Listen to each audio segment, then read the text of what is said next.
තෙරුවන් සරණයි මගේ ආදරණීය දරුවනේ ආදරෙන් පිළිගන්නවා අපේ දේව මන්දිරයට හැම දරුවෙක්වම. ඉතින් අම්මා ගැන කතා කරන්නයි අද සූදානම් වෙන්නේ. මගේ මතුබුදු වන මහා භද්‍රකාලී අම්මා දේවාම්මා. විශ්වීය මාතාව, විශ්වයේ ශක්තිය අපි හැමෝගෙම ශක්තිය. අපි හැමෝටම මඟ පෙන්වන්නේ. අපි හැමෝගෙම හදවතේ රැජින. ඉතින් මං හිතනවා ඒ විදිහට වරන් ඇති හැම දරුවෙකම මගේ අම්මව අඳුරනවා ඇති කියලා. අඳුරන්නේ නැති පිරිසකුත් ඉන්නවා. ඉතින් ඒ පිළිබඳ තමයි මං අද ටිකක් කතා කරන්න යන්නේ. මගේ අම්මගේ ගුණ නම් ওই දරුවෝ දන්නවා. මං ඕන තරම් අනන්තවත් කියලා තියෙනවා මගේ අම්මගේ ගුණ ගැන. එතකොට මම මේ කතා කරන්න යන්නේ ඒ ගැන නොදැන මුලාවේ වැටලා ඉන්න පිරිස ගැනයි. හේතුව තමයි වරන් ඇති දේව අවසර ඇති ගොඩාක් දරුවන්ව මේ මුලාවට ඇදලා දානවා මේ පිරිස. නාස්ති කරලා විනාශ කරලා දාන නිසා තමයි මේ කාරණාව කියන්න කියලා හිතුවේ. දේව අවසර තියෙන දරුවනේ විශේෂයෙන් හොඳට සිහියට ගන්න තමන් හොඳට තමන් දෙස බලන්න තමන් යන මාර්ගය හරිද කියලා. මෙන්න මේ දේවල් කළ යුතුද කියන එක පුතේ. මොකද මම දකින ගොඩක් දෙයක් තමයි මස් මාංශ පුද පූජා, පිදේනි තටු පුද පූජා, මත්ද්‍රව්‍ය මත්පැන් පුද පූජාවන් තියෙන එක. මොනද කරන්න යන්නේ? යක්ෂ දිස්ත්‍රියක් දෙලවන්න යන්නේ, දේව භූමියක්ද ආරක්ෂා කරන්න යන්නේ, දේව වරමක්ද හදන්න යන්නේ. මේ හැම එකටම ඉස්සර කරගන්නේ මෙන්න මේ පූජාව. මෙන්න මේ ගොටුව. මේක තියන්නේ දෙවියන්ගේ නම් මුල් කරගෙන මගේ මතු බුදු වන අම්මා, ගම්බාර අප්පච්චි, කඩවර අප්පච්චි, සෝනියන් අප්පච්චි මේ දේවතාවුන් වහන්සේලා මුල් කරගෙන තමයි මෙන්න මේ මායාවේ ගැලිලා ඉන්නේ.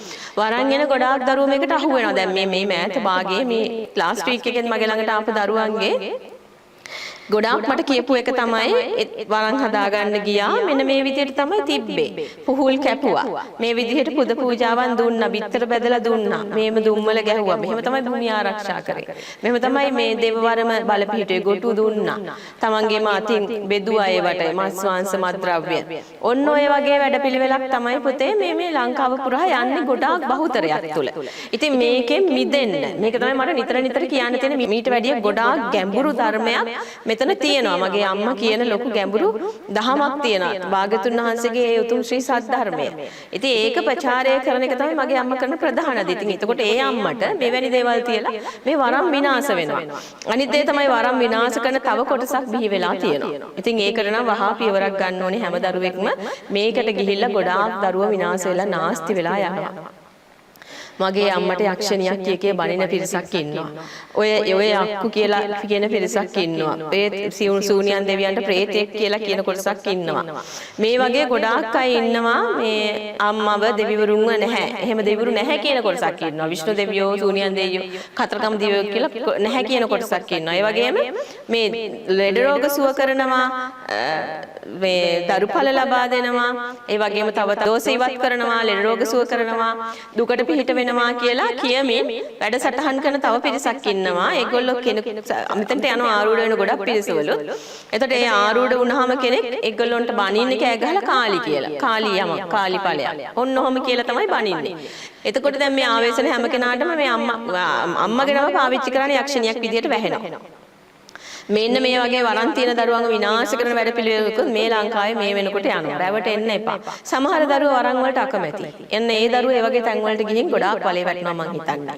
වරමට භක්තිමත් ගෞරවය කරන දරුවෝ එහෙම වෙන්නේ නැහැ. ඒ වගේම වරම් ගැන නොදන්න දරුවොත් උතනට ඔය වලට වැටෙන්න වෙනවා. ඉතින් උතනින් මිදෙන්න වරමක් කියන්නේ තමන්ගේ පෙර පිනට මගේ මතු බුදු වන අම්මගේ ආශිර්වාදයක් ලැබෙනවා කියන්නේ ඒක කියලා නිම කරන්න බැරි තරම් වාග්යක්. ඉතින් මගේ අම්මගේ ගුණ දන්න දරුවෝ දන්නවා. අම්මගේ ශක්තිය අඳුරන දරුවෝ දන්නවා. ඒ නිසා අම්මට නිග්‍රහ කරන්න දෙන්න එපා ඔයාලා ඉදිරියේ කාටවත්. නොබියව කතා කරන්න. මගේ මේ මතු බුදු වන අම්මා, මුළු ಭಾರತ දේශයම වන්දනා කරන අම්මා. දකුණු ආසියාවෙම 64% ප්‍රතිශතයක් තියෙනවා Hindu දහමට. එවැනි වන්දනාවකට ප්‍රාර්ථනා වෙන Hindu දෙවිවරු මේ කියන Hindu දෙවිවරු කියන ගණයටනේ දැන් දාලා මේගොල්ලෝ මේ ගොඩාක් අපහාස කරන අය අපහාස කරන්නේ. එතකොට මේ කොච්චර දෙනා වන්දනා කරන උතුම් වූ දේවතාවියන්ද. ඒතර කොහොමද කවුරුත් නිග්‍රහ කරන්නේ? යක්ෂණියක් කියලා හෝ නැහැ කියලා හෝ මේවා වැරදි කියලා හෝ නිග්‍රහ කරන්න එහෙම කාටවත් විවේචනය කරන්න බෑ. විවේචනයන් තියෙනවා ආස්තික විවේචනය සහ නාස්තික විවේචනය කියලා විවේචන දෙකක් තියෙනවා. ඒතර මෙතනදී අපි सिद्ध කරගන්න ඕනේ විවේචනයක් කරනවා නම් තමන් ගැන විවේචනය කරගන්න ඕනේ. තමන් කවුද කියන එක හොයන්නයි ඕනේ. ඒක හරි දෙයක්. ඒක හොඳ දෙයක්. තමන් තුළ තියෙන දේවල් හොයලා ඒ දේවල් හරියට ක්ලියර් කරගන්න එක. මෙතන විවේචනය කරන්න යන්නේ දෙවියන්ව. යක්ෂණියක් කියයි. එහෙම නැත්නම් අන්තිම පහත් විදිහට දාලා එහෙම ශාස්ත්‍රෝන් කෙනෙක් කවුරුන් හෝ අදහන. එහෙම පහත් විදිහට දාලා කරන්න බෑ. එහෙම කොහොමද නොදැන අපහාස කරන්නේ? ඒ දේ කරන එක සම්පූර්ණ වැරදි අපි හෙලා දකිනවා. මගේ මතු බුදු වන අම්මට වන්දනා කරන කෙනෙක් විදිහට මම ඒක සම්පූර්ණයෙන්ම හෙලා දකිනවා. මගේ අම්මව පහත් කරලා අම්මගේ නම කිය බණින අයව යක්ෂණියක් කියන අයව මම සම්පූර්ණයෙන්ම හෙලා දකිනවා. ඒ දේ වැරදි කියන එක මම කියනවා. ඒ හැම කෙනෙකුටම ඒ දේවල් නවත්ත ගන්න අවබෝධයක් ඇති කරගන්න. සමහරව එහෙම කියාම කියනවා අමනුෂ්‍ය බලවේග ගැන ඒ විෂය දන්නේ අය දන්නවා, දන්නේ නැති අය දන්නේ නැහැ. ඒ ටිකම තමයි මටත් කියන්න තියෙන්නේ. ඒ විෂය ගැන නොදන්න කරුණු කතා කරන්න එපා. ඒ විෂය ටච් කරලා නැත්තම්, අතීන්ද්‍රිය ප්‍රත්‍යක්ෂ දැනුමක් නැත්තම්, යක්ෂ බලවේග නොපෙනෙන බලවේගයක ගනුදෙනු කරලා නැත්තම්, දැනෙන්නේ නැත්තම්, මගේ අම්මව දැනෙන්නේ නැත්තම් කතා කරන්න එපා. කොහොමද දැනෙන්නේ නැති කෙනෙක් කියන්නේ යක්ෂණියක් කියලා? ඒක සම්පූර්ණයෙන්ම වැරදි. ඒ වගේම ආරූඪයක් ගැන හැමෝටම මේ කාලි කිය ඔළුවට අත තිය කාලි ඵල කිය කියන දේවල් ඒව සම්පූර්ණම මිත්‍යා දෘෂ්ටික වැඩ මිනිස්යන්ව නොමග යවන දේවල්. ඒ වගේ දේවල් කරන අයට අසු වෙන්න එපා. අසරණ වරන් තියෙන දරුවෝ. වරන් තියෙන දරුවෝ කියන්නේ අසරණ දරුවෝ නෙමෙයි. ඒගොල්ලෝ ඊටාම නිර්භීත, නිර්භය කොටසක් වෙන්න ඕනේ. තමන්ගේ ශක්තිය පෙන්වන්න, තමන්ගේ පින ඉහළට ගන්න, නොබියව කටයුතු කරන්න. මගේ අම්මා වඳිනවයි කියලා කියන්නේ බය වෙන්න එපා. බුද්ධ ශාසනය සුරකින්න ප්‍රබල ශක්තියක්, උතුම් දේවතාවියක්. බුද්ධ ශාසනය සුරකින්න එකම ප්‍රබල ශක්තිය ප්‍රබලව වැඩ කටයුතු කරන. ඒතර ඒ ශක්තියට වන්දනා කරන එකට බය වෙන්න එපා. කතා කරන්න මේ ගැන. ඒතර මේ Hindu දහමට අදාළ වෙන ආගමික නායකයින් මේ පිළිබඳ කටවහගෙන ඉන්න එක නම් වැරදි. මේ ගැන කතා නොකර මේ විදියට මෙච්චර අපහාස කරද්දි කාලේ ඒගොල්ලෝ වන්දනා කරන කාලියම්මා. අපි වන්දනා කරන කාලියම්මා. සම්බුද්ධ ශාසනය රකින්න කාලියම්මට බයිනවා යක්ෂණියක් කිය. එහෙම දෙවරු නෑ කියයි. ඒ අපහාස කරයි. නානාවිධ විදි අයුරින් අපහාස කරයි. ඒ විදිහට කරන එක සම්පූර්ණයෙන්ම වැරදි කියන එක අපි කියන්න ඕනේ. ඒතර නොබියව කියන්න ඕනේ. ඒ විදිහ අපහාසයන් සිද්ධ කරන්නේ Taman දැනගෙනද? ඒක හොඳට බලන්න Taman මේක දැනගෙනද කරන්න කියන එක. දන්නේ නැති දේවල් කවමදාවත් කරන්න එපා. අකුරු දෙකේ යක්ෂණිය කියයි. මහා අසුරයෙක් කියයි. ශිව දෙවියන්ට. මහා අසුරයෙක් කියයි. යක්ෂණියක් කියයි. ඔය වගේ මේ කතා පටලගෙන කාලක්කන්ණි ජාතකයේ එන කාලී යක්ෂණිය කියන කතාවත් මගේ මතු බුදු වන කාලියම්මගේ කතාව ඔක්කොම පටලගෙන අච්චාරුවක් කරගෙන කතා කරන පිරිසකුත් ඉන්නවා. ඉතින් සුරයෝ ගැන අසුරයෝ ගැන නොදැන කතා කරන පිරිසක් ඉන්නවා. අසුර සුරාසුර යුද්ධය ගැන දන්නේ නැහැ. තවත් පිරිසක් ඉන්නවා මේ අමුතුම මිත්‍යාවක් ඒක කතරගම දෙවියන්ව වඳිනවා මහා ඉහලින් මේ මගේ අම්මගේ පුතා. කතරගම දෙවියන් කඳුසුරිඳුන් කියන්නේ ප්‍රාණය බඳු. කතරගම දෙවියන්ව වඳිනවා අම්මා යක්ෂණියක් කියනවා. ඉතින් අම්මා දන්නේ නැහැ කාලියම්මා කතරගම දෙවියන් අම්මා කියලාවත් දන්නේ නැහැ. ඒ තරම් මිත්‍යා දෘෂ්ටිකත්වය. යක්ෂණියක් කියලා අම්මට ගරහනවා කතරගම දෙවියන්ව වඳිනවා. ඔන්න ඔය වගේ පිරිසකුත් ඉන්නවා. කඳුසුරිඳු නැහැ කියන පිරිසක් ඉන්නවා. ඒවා මේ මනුස්ස විසින් හදාගත්ත දෙවිවරු කියන පිරිසක් ඉන්නවා. ඉතින් මේ දේවල් ඇත්තටම ඇති පළක් නැහැ. මම මේක කියන්නේ ඒ පිරිසට නෙමෙයි. ඒවට අසු වෙන්න එපා කියලායි මං කියන්නේ අසරණ වරන් දරුවන්ට අසරණ විදිහට ඉන්න එපා. නිර්භීත විදිහට ඉන්න, ප්‍රබල වෙන්න තමන්ට තියෙන දේ තමන් හැඳින ගන්න. හැඳිනගෙන මේවට විරුද්ධව කතා කරන්න. මේ දේවල් වැරදි කියන දේ හඬ නගන්න. කාලියම්මා කියන්නේ හැමෝටම පිහිට වෙන සරණ වෙන උතුම් දේවතාවියක් මිසක් යක්ෂණියකුත් නෙමෙයි. ඔය අපහාස කරන විදිහේ කෙනෙකුත් නෙමෙයි කියන එක. ලංකාව පුරා සාම්ප්‍රදායික ක්‍රමවේදයන් අනුව සංස්කෘතික අංග අනුව ඒ වගේම කට්ටඬි කියන පිරිසෙන් එන දේවල් අනුව කරන පුද පූජාවන් තියෙනවානේ ලේ මස් මාංශ පුලුටු බැඳුම් කුකුල් බිලි මෙන්න මේ වගේ බලි බිලි පූජාවන් නිසා මගේ අම්මා යක්ෂණියක් බවට පත් කරගෙන තියෙන පිරිසක් ඉන්නවා. ඒවා දැකලා කතා කරන්න එපා. ඒවා දැකලා මේ මෙන්න මෙහෙමයි කියන එක කතා කරන්න එපා. මොකද ඒවා දේවල් කරන අය දන්න අය නෙමෙයි. ඒගොල්ලෝ ඒ නොදැන කරන්නේ. අම්මා ගැන හඳුනාගත්ත කෙනෙක් අම්මා ඉදිරියේ කිසිම විදිහකින් ලේ ගොට පූජාවන් මස් මාංශ බලි බිලි පූජාවන් දෙන්නේ නැහැ. කාලියම්ම කියන්නේ උත්තරීතර මාතාවක්. ඒතර ඒවා පොතපතින් එන කතන්දර බලලා අම්මව විග්‍රහ කරන්න එපා. අම්මව මනින්න එපා. නොදැන කතා කරන්න එපා. තමන් නොදන්න විෂයක් තමන් දන්න අයුරින් කතා කරන්න එපා. ඒක පොතකින් දැක්ක කියලා කෙනෙක් ඒ පරපුරෙන් එන සම්ප්‍රදායික ක්‍රමවේදයන් වලට යන පුද පූජාවන් බලලා අම්මා ගැන කතා කරන්න එපා. මොකද දැන් අපි මේ ශ්‍රේෂ්ඨයට ඇවිල්ලා මේ කටයුතු දෙවියන් වහන්සේලක ගනුදෙනු කරන්න හරියටම එන්ටර් වෙලා වසර 15කට අධික කාලයක් වෙනවා. ඒතට ඒ මුල් කාලේදී අපිත් මේ මුකුත් දන්නේ නැහැ. නමුත් අපි හෙලා දකින්න මේ දේවල් මෙහෙමයි කියන්නේ කියන්නේ අපි ටිකෙන් ටික අත්දකින්න ගත්තා. කාලී අම්මා කියන්නේ කවුද කියන එක සහ ඒ දේවල් අම්මව අපි හරියට දන්න නිසා හඳුනගත්තා. ඒත් මේක නොදැන මේ මේ පොත්පත්වල ලියවිච්ච දේවල් පරම්පරාවෙන් එන දේවල් අල්ලගෙන කරපින්නගෙන අම්මා යක්ෂණියක් සූනියන් දෙවියෝ පුරට යක්ෂයෙක් පුරට දේවතාවෙක් කවට යක්ෂයෙක් කිය දඟලන්න එපා. ඒ වගේ නොදන්න දේවල් කියන්න එපා. දන්න විදිහට Taman දන්නවනම් දෙයක් ඒ දන්න දේ විතරක් කතා කරන්න නොදන්න දේ ගැන අවබෝධ කරගනිත්තා කියලා කියන්නේ. මේක තමයි මම දන්න ටික. අනිත් අය දැනගනිත්තා කියලා කියන්නේ. එහෙම කියන එක තමයි හරිය නම්බුකාර. දන්නේ නැත්නම් කතා කරන්න එපා. ඒ කිසිම කෙනෙක් පිරිසක් අදහන ශාස්ත්‍රවරයෙකුට නිග්‍රහ කරන්න කියලා අපේ බුදුරජාණන් වහන්සේ දේශනා කරලා නැහැ. එහෙනම් දැන් මේ බෞද්ධයෝයි කියා ගන්න පිරිසක්නේ වැඩි හරියෙන් මේ විදිහට මේ විදිහට අපහාස කරන්නේ. සමහරු ක්‍රිස්තියානි අයත් කරන අය ඉන්නවා. එතකොට මෙතනදී අපේ ශාස්ත්‍රුන් වහන්සේ අපේ භාග්‍යවතුන් වහන්සේ කිසිම දවසක කියලා නැහැ කාටවත් නිග්‍රහ කරන්න කියලා අපහාස කරන්න කියලා. භාග්‍යවතුන් වහන්සේ කියලා දීලා තියෙන්නේ හරි දේ ප්‍රචාරය කරන්න කියලායි. හරි ඇත්ත පරම ඇත්ත කියන්න කියලායි. ඒතර මේ පරම ඇත්ත කියනවා විනා නොදන්න දෙයක් අම්මා යක්ෂණියක් කරගෙන සම්ප්‍රදායික දේවල් බල්ලා හෝ පොතපතින් එන දේවල් කවුරු හරි කියපු දෙයක් අහලා හරි මේ දෙන පුද පූජාවන් දැකලා හරි රැවටෙන්න එපා. ඒක පව්. ඒකෙන් ආනිසංස විඳින්න වෙනකොට භයානකයි. ඒ නිසා දැනගන්න මගේ අම්මා කියන්නේ සමහරු කියනවා ඔය යක්ෂණිය අතාරින්නේ නැහැ ලේසියකට කියලා. ඉතින් ඒ යක්ෂණිය වෙන්න පුළුවන්. ඉතින් මගේ අම්මා යක්ෂණියක් නෙවෙයි. දේවතාවියක්. ඒ නිසා ඒක හොඳට අවබෝධ කරගන්න මේ ගොඩාක් දේවාල කරන දරුවෝ නොදන්න දරුවෝ මේ අලුතෙන් පටන් ගත්ත දරුවොත් ඔය පුද පූජා දීගෙන ඒකම ප්‍රචාරය කරගෙන යනවා. මං කියන්නේ ආදරණීය දරුවනේ ඕකෙන් ගැලවෙන්න. ඔය දේ ප්‍රචාරය කරගෙන අම්මගේ නමට නිග්‍රහයක් කරන්න එපා. අගෞරව කරන්න එපා. ඔයාලට කොහොමද වරම් පිහිටන්නේ? වරම් බලය ඉතින් හැමදාම ඔයාලා එක තැන කරකෙන්නේ ඒ නිසායි. අරක හිර වෙලා මේක හිර වෙලා මගේ වරම හිර වෙලා අතනින් හිර කරලා කීකේ ඔයාලා හැමදාම දේවල් ගාන යන්නේ ඒ නිසායි. හරි දේ දන්නේ නැතුව අම්මට අපි දේනි තටු දෙනවා, ගොටු තටු දෙනවා, කඩොල දෙවියන්ට කියලා ගොටු පූජාවන් දෙනවා, මස් මාංශ දෙනවා, ලේ දෙනවා. කුකුල් බිලි දෙනවා. මේ තුලින් තමයි පුතේ ඔයගොල්ලෝ මේ මිත්‍යාවේ ඇලිලා ඉන්න නිසා තමයි හැමදාම එක තැන හිර වෙලා ඉන්නේ. හොඳට දැනගන්න ලෝකයක් වන්දනා කරන අම්මා. මුළු ඉන්දියාවෙම වන්දනා කරන මගේ කාලේ අම්මා. ස්වරූප අනන්ත ස්වරූපයන් වලට අම්මගේ එක ප්‍රදේශවල ඒ ප්‍රාන්තවල එක ස්වරූප වලට වන්දනා කරනවා මහා ඉහළි. කොහොමද එහෙම අගෞරව කරන්නේ අපේ මේ ලංකාව තුල? අම්මට ඒ විදිහට. මර මුළු ಭಾರತ දේශයක් වන්දනා කරන අම්මා. දකුණු ආසියාවෙම වැඩිපුරම වන්දනා කරන්නේ හින්දු දහම තියෙන 64%ක්. ඒ වගේම මුළු ආසියාවම ගත්තොත් 21%ක් තියෙන ඉස්ලාම්. හින්දු ආගම 113ක් දෙවෙනි තැනට හින්දු ආගම තියෙන. ක්‍රිස්තියන් 117යි. බුද්දිසම් 106යි. එතකොට මෙතනදී අදස් තියෙනවා 131ක්. තව යම් ආගම් එකතු කරගෙන නන් රිලිජන්ස් තියෙනවා 112ක්. එතකොට මේවා ගැන අවබෝධ කරගන්න මෙතන මේ ප්‍රතිශතයක් විදිහට ගත්තත් අම්මා අදහන පිරිසක් විශ්වාස කරන පිරිසක් වන්දනා කරන පිරිසක් කොච්චර ඉන්නවද? ශ්‍රී ලංකාව තුළ අපි ගත්තොත් කොයි විදිහටද හින්දු දහමට තියෙන තැන කියන එක ප්‍රතිශතයක් විදිහට අපි ගත්තොත් අදහන පිරිස කොච්චර ඉන්නවද කියන එක අපි ගත්තොත් බුද්දිසම් තියෙනවා 70%ක්, හින්දු තියෙනවා 112.6ක්. දෙවෙනි තැනට තියෙන හින්දු, ඊළඟට තියෙන ඉස්ලාම්.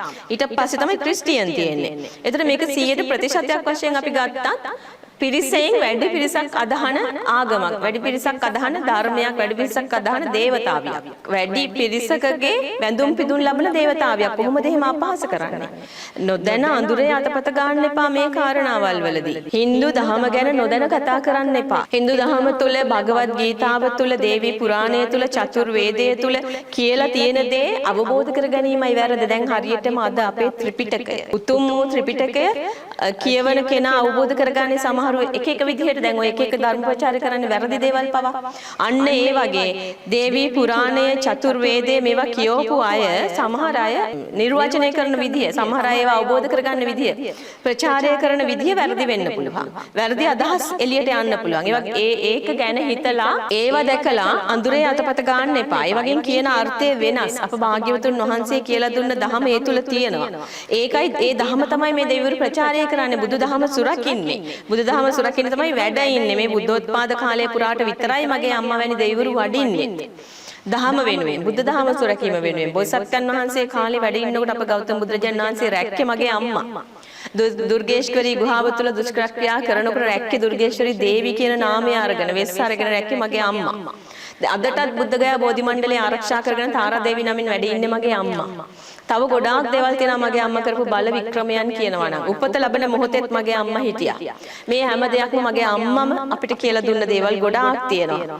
ඒ නිසා මේව පොතපත්වල ලියවිලා නැහැ. සමහර ස්ථානවල ලියවිලා තියෙනවා. සමහර ස්ථානවල දැක ගන්නත් තියෙනවා. දැන් දුර්ගේශ්වරී ගුහාවට ගියොතින් දැක ගන්න තියෙනවා. ගිය අය දන්නවා. මං ගිය නිසා එතෙන්ට ඒක දන්නවා පුතේ. බුද්ධ ගයා බෝධි මණ්ඩලයට ගියාම දන්නවා දැනෙනවා ඒ ශක්තියින් දැනෙන අයට. ඉතින් ඒක දන්නේ නැති දැනෙන්නේ නැති ඒ විෂය නැති ඒ විෂය ගැන දන්නේ නැති අවිෂය කොටස අය මේ ගැන කතා කරන්න එපා නොදන්න දේවල්. අම්මා යක්ෂණියක් බවට කිය ප්‍රචාරය කර මේ ගොඩාක් දෙනා දසදහසක් දෙනා වන්දනා කරන දේවතාවියකට අපහාස කරලා නිකරුණේ අකුසල රැස් කරගන්න එපා. මගේ කාලේ අම්මව හඳුන්වන ස්වරූප ගොඩායි. ඉතින් ගොඩක් අය මෙන්න මේ ස්වරූපයන් වල තියෙන ස්වභාවය නිසා වර්ධවා වටහාගෙන තියෙනවා. ඒ ස්වරූපයන් මොනවද කියලා නොදැන කතා කරන්න එපා පුතේ. ගැඹුරින් මේ විෂය ඉගෙන ගන්න. හදාරන්න, අවබෝධ කරගන්න, ගනුදෙනු කරන්න, අතීන්ද්‍රිය ප්‍රත්‍යක්ෂයක් ඇති කරගන්න. ධර්මයේ හොඳට දන්නවා නම් මේ ගැන දන්නවා පුතේ. ධර්මයේ හරියට අච් වෙන කෙනා මගේ අම්මා ගැන දන්නවා. එවැනි ගෞරවතර ස්වාමීන් වහන්සේලා එක්ක මම කතා කරලා තියෙනවා. මගේ අම්මව අඳුනන ගෞරවනීය බුද්ධ පුත්‍රයන් වහන්සේලා එක්ක මම කතා කරලා තියෙනවා. ඇසුරු කරනවා. මගේ අම්මා ගැන දන්න ශ්‍රී විෂ්ණු දෙවියන් ගැන දන්න කඳ සුරිඳු ගැන දන්න ගෞරවතර ස්වාමීන් වහන්සේලා එක්ක මම කතා කරලා තියෙනවා. ආශ්‍රය කරලා තියෙනවා. ඇසුරු කරලා තියෙනවා. ඒගොල්ලෝ ගොඩාක් ගෞරවයෙන් කතා කරන්නේ. උන්වහන්සේලා දන්නවා අම්මා කියන්නේ කවුද කියන එක. ඒ නොදන්න පිරිසකුත් ඉන්නවා ඒ අතර ස්වාමීන් වහන්සේලා අතර. ඒ වගේම මේ ගිහි පිරිස අතර ගොඩක් මේ දරුවන් අතර දරු දැරියන් අතර ගොඩාක් ඉන්නවා නොදැන අඳුරේ අතපත ගාගෙන අම්මව විනාශ කරන අගෞරව කරන අනේ පුතේ ඔයාලා කවමදාවත් අම්මා නමෙන් බලිබිලි පූජාවන් දෙන්න එපා. විතර බැදුම් දෙන්න එපා. ගොටුවට හදලා විතර තියලා විකාර නටන්න එපා. යක්ෂ දිස්ත්‍යක් කෙලවන්න ඔයාලා කියන කලු කුමාර දෝෂය කියන දේ ඒවත් කරන්න මේවා ඕනේ නෑ. මම කොච්චරවත් කියනවා මේව ඕනේ නෑ. මේ පුද පූජා දෙන්න එපා. මාර්ගයේ මං කියලා දෙන්නම් ඔය දරුවන්ට. මට පුළුවන් විදිහට මම මේ ප්‍රචාරය කරනවා. හැදෙන්න පුතේ. බුදු දහම තිසරණේ සරණ යාමයි කාලියම්ම අපිට නිතර කියන්නේ. අම්මා කියලා දෙන එකම දේ තිසරණේ සරණ යන්න. සරණාගමනේ කිලිටි කරගන්න එපා. ඒ විදිහට කටයුතු කරන්න කියන එක පුතේ. මේක දෙවියන් වහන්සේලා නෙමෙයි සරණාගමනේ කියලා නෙමෙයි මේ අක්කු පසුපස ගිහින් පුතේ. යක්ෂ දිස්ත්‍රි මහසෝන් දිස්ත්‍රි බලපෑම් වලට අසු වෙච්ච දරුවෝ ගොඩක් ඉන්නවා. අන්න ඒ දරුවන් කරන ක්‍රියාපටිපාටිය දැකලා සමහර විග්‍රහ කරනවා අම්මා යක්ෂණියක් කියලා. යාලත් කරන්නේ මේ අම්මගේ පින්තූරේ ගහගෙන අම්මගේ පිළිමෙතියන් අම්මා කියාගෙන යක්ෂ පුද පූජා දෙන්නේ. බලිබිලි තොইল කරන්නේ, පලි ගහන්නේ, පලි පොල් ගහන්නේ, මිරිස් සම්බරන්නේ. ඔන්න ඔය වගේ වැඩ කටයුතු තමයි පුතේ කරන්නේ. මේ වගේ උතුම් දේවතාවියක් ඉස්සරහා ඉඳගෙන ඉදිරියේ තියාගෙන. ඔය නිසා තමයි අද මේවා විනාශ වෙලා තියෙන්නේ පුතේ. ඉතින් දකිද්දි දුකයි. ඒ නිසා තමයි කතා කරන්න පුළුවන් තරමින් හැකි තරමින් මේ මාව දකින මගේ වැඩසටහන් බලන දරුවෝ ටික හරි ගොඩයයිනේ. ඒ නිසා තමයි මෙන්න මේ වැඩසටහන් ටික කරන්නේ පුතේ. ඊට වැඩිය ගොඩාක් ගැඹුරු දේවල් තියෙනවා අපිට ඉගෙන ගන්න. අපේ මේ කය ගැන අපි ඉගෙන ගන්න ඕනේ. ඉගෙන ගන්නේ නැති දරුවෙක් වරම ගැන හිතන්නවත් එපා. කය ගැන ඉගෙන ගන්න නැතුව වරමක් ගැන හිතන්නවත් එපා පුතේ. මොකද ඔයාලට තියෙන්නම කයේ ලෙඩනේ. ඔයාලා කොන්දේ අමාරුව කියයි, බඩේ අමාරුව කියයි, ඔළුවේ අමාරුව කියයි, අතේ අමාරුව කියයි. ඉතින් වරම හිරයි. ඕක තමයි ඔයාලගේ තියෙන එකම දේ. ඉතින් ඒ නිසා ඒ ගැන ඉගෙන ගන්න ඕනේ. ඔයාලා මේ අප්පුට පුද පූජා තිය බලය හොයනවට වඩා. එතකොට දැනගන්න පුළුවන් මගේ අම්මත් කවුද කියලා. මගේ මතු බුදුවන අම්මා. මගේ මතු බුදුවන අම්මා මේ හැම දෙයක්ම අපිට කියලා දෙන අම්මා. ඒ නිසා පැටලෙන්න එපා, රැවටෙන්න එපා පුතේ. අම්මා ගැන නම් වරදවා ප්‍රචාරය කරලා අකුසල් රැස් කරගන්න එපා. මහා භයානකයි. තමන් බය වෙන්න, අඬන්න, පෙරලෙන්න, හැපෙන්න. අම්මා ගැන යකින්නක් කියලා අම්මට කිව්වනම් එක වතාවක් හරි ප්‍රචාරය කරා නම් පිරිසක් නොමග යවුවනම් බය වෙන්න. තමන් ඊළඟ උප්පත්තිය මොකක් වෙයිද කියලා හිතා ගන්න බෑ. භයානකයි. අම්මා ප්‍රේත දිස්ත්‍ය අම්මා ප්‍රේතයක් කිව්වනම් බය වෙන්න. අසුරෙක් කිව්වනම් අසුරියක් කිව්වනම් බය වෙන්න. තමන්ට ඊළඟ උප්පත්ති ඉතා භයානකයි. දැන් හරි වෙලාව තියෙනවා හැදෙන්න. ඒ වගේ දේවල් කරන්න එපායි. අපහාස කරන්න එපා. මගේ මතු බුදුවන අම්මට දන්න දේ විතරක් කතා කරන්න. ඔයාලා අම්මට කැමති නම් අම්මා ගැන දන්නේ නැත්නම් කතා කරන්න එපා. නමුත් බුදුදහම දන්න, දහමේ හැසිරෙන කෙනෙක් අම්මව නොදන්නා වෙන්න බෑ. ඒ නිසා අම්මව දැනෙන්න ඕනේ. මොකද අම්මනේ රකින්නේ බුදුදහම. ප්‍රධාන දේවතාවියක්. ඉතින් මේ ලැබිලා තියෙන මනුෂ්‍ය උප්පත්තියේ නියම ඵල නෙලා ගන්න දරුවනේ.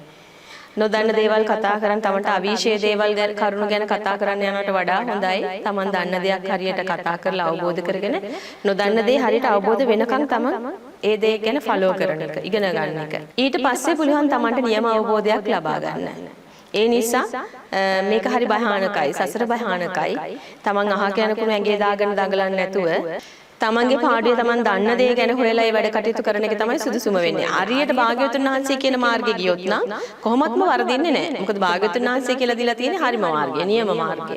ඒ මාර්ගයේ යනකොට මේ අම්මා වැනි දෙවිවරු ගැන දන්නවා. නිකම්ම දැනගන්නවා. ඉබේම දැනගන්නවා. ඉතින් ඒ නිසා මම හැමෝටම කියන්නේ තිසරණිය සරණ යන්න. ඉගෙන ගන්න ධර්මයේ උතුම් ධර්ම කරුණු ඉගෙන ගන්න. නිතර නිතර අහගන්න. කල්යාණ මිත්‍රයෙක් ඇසුරු කරන්න. ඒ කල්යාණ මිත්‍රයා ආතුල සැඟවිලා තියෙන විභව ශක්තිය එළියට ගනීවි. ඒ දේවල් තුලින් Tamanට පුළුවන් හරි ප්‍රඥායස පහල කරගන්න. ඒක තමයි එකම ක්‍රමය. බුද්ධිය වර්ධනය කරගන්න. නිතර නිතරම අපිට මතු බුදුවන මගේ අම්මා පෙන්වලා දෙන උතුම් වූ ධර්මස්කන්ධයේ ප්‍රධාන දෙයක් තමයි ගෞරවණීය රේණුකානේ චන්දමේවල මහානායක ස්වාමීන් වහන්සේගේ පොත්. මේ දේවල් තමයි අපිට නිතරම කියවන්න කියලා මාව නිරන්තරයෙන් යොමු කරේ ඒ පොතපත ඇසුරු කරන්න. නිරන්තරයෙන් මම මේ පොතපත ඇසුරු කරනවා දැනටත් ඇසුරු කරනවා. ඒ තුලින් තමයි ලොකු දැනුමක් මම ලබා ගන්නෙ. ඒ වගේම ගෞරවණීය ස්වාමීන් වහන්සේලා ඉන්නවා අම්මා අඳුනන. ඒ ස්වාමීන් වහන්සේලා ඇසුරෙන් ගොඩාක් දේවල් ප්‍රශ්න විසඳ ගන්නවා. ඉතින් ඒ වගේ කරන්න. තමන් හොඳ කල්යාණ මිත්‍රයෝ හොයාගන්න. ඒ රේණුකාණී ස්වාමීන් වහන්සේ කියන්නේ හොඳ කල්යාණ මිත්‍රගේ පොත් ටික හරි අපිට ඉතුරුයි. කියවන්නේ දේවල් හරියට ධර්මය අවබෝධ කරගන්න පුළුවන්. දේවීවරුන්ගේ අනුකම්පාව දෙවියන් වෙනුවෙන් පින් දෙන දරුවන් හට තම මවක්සිය කුසෙන් උපන් එකම දරුවා සුරකින්නවා වගේ දෙවිවරු සුරකින්නවයි කියලා භාග්‍යතුන් වහන්සේ අපිට දේශනා කරලා තියෙනවා. ඉතින් ඒ දේවල් හොඳට ඉගෙන ගන්න. අවබෝධ ඒවා රේණුකාණී ස්වාමීන් වහන්සේගේ පොතපතවල ඒවා සඳහන් වෙනවා. රේණුකාණී ස්වාමීන් වහන්සේගේ පොතපතවල ඒවා සඳහන් වෙනවා. ඒවා කියවන්න. ඒවා කියවන්නේ නැතුව කතා කරොත් දන්නේ නැහැ තමයි. කියන්න වෙන්නේ ওই ටික තමයි අම්මා යක්ෂණියක් කිය දඟලන්න තමයි වෙන්නේ. අකුසල් රැස් කරගන්න. ඒ නිසා අකුසල් රැස් වෙන්නේ නැතුව වෙන කෙනෙකුට හානියක් වෙන්නේ නැතුව දහසක් දෙනා අදහන ශාස්ත්‍රූන් වහන්සේ කෙනෙකුට හානියක් කරන්නේ නැතුව තමන්ගේ ගමන තමන්ට යන්න පුළුවන්. බුදුරජාණන් වහන්සේ දේශනා කළා තියෙන්නේ ඒකයි. තමන් දිහා බලන්න. මේ බඹයක් පමණ වූ තමන්ගේ කය දෙස බලන්න මුළු ලෝකෙම තතු ඉන් දැනගන්න පුළුවන් කියලා. ඒ නිසා ඒක අවබෝධ කරගන්න එක තමයි අත්‍යවශ්‍යම වෙන්නේ. දේව අවසර ඇති දරුවා විශේෂයෙන්ම මගේ අම්මගේ ආශිර්වාදය අනිවාර්යෙන් ලබා ගන්න ඕනේ පුතේ. අම්මා හරහා තමයි අනිත් සියලුම දෙවියන්ගේ ආකර්ෂණ ශක්තියින් ලැබෙන්නේ. ඒ නිසා අම්මව නම් වරද්ද ගන්න එපා. යක්ෂණියක් කිය පුද පූජා තේතිය වෙන බලවේග ආකර්ෂණය කරගෙන අම්මගේ නමට ඒව බැර කරන්න එපා. මගේ මත බුදුවන අම්මව හරියට තමන් ආකර්ෂණය කරගන්න අම්මගේ ආශිර්වාදය ගන්න නම් ඒ මට්ටමට සිතුවිලි එන්න ඕනේ.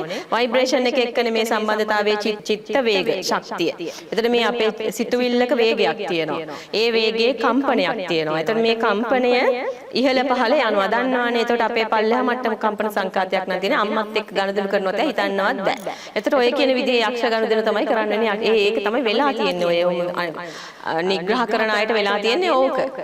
ඉතින් තමන්ගේ කම්පන සංඛ්‍යාතය ඉහළට ගන්න. එතකොට අම්මා වගේ ඉහළ කම්පන සංඛ්‍යාත චිත්ත තරංග හඳුනා ගන්න පුළුවන්. කනෙක්ට් කරගන්න පුළුවන්. එතකොට අම්මා ගැන දැනගන්න පුළුවන්.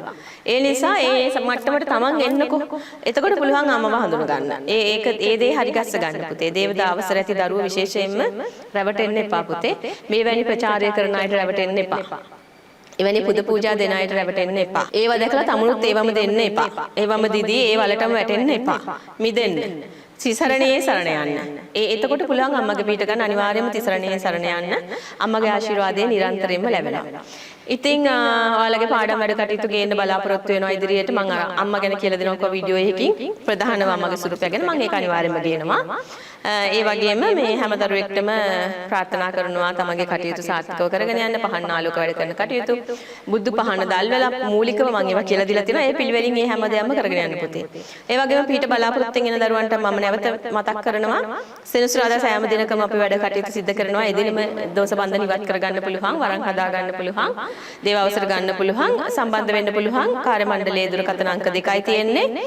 WhatsApp හරහා හෝ normal calls වර්ගන දැනගන්න පුළුවන් විස්තර. ඒකට සම්බන්ධ වෙන්න පුළුවන් සෑම සෙනසුරාදා දිනකම. කතා කරලා කාරණාවල් දැනගන්න. එන හැම දරුවෙකුටම තෙරුවන් සරණයි. ජය මා කාලී. రుద్రకాళీ భద్రకాళీ అంగారకాళీ ఉగ్రకాళీ వక్రకాళీ సాముండి కాళీ వీరకాళీ శూరకాళీ ఉజ్జయిని కాళీ మాయకాళీ మా కాళీ మల్లికాపుర కాళీ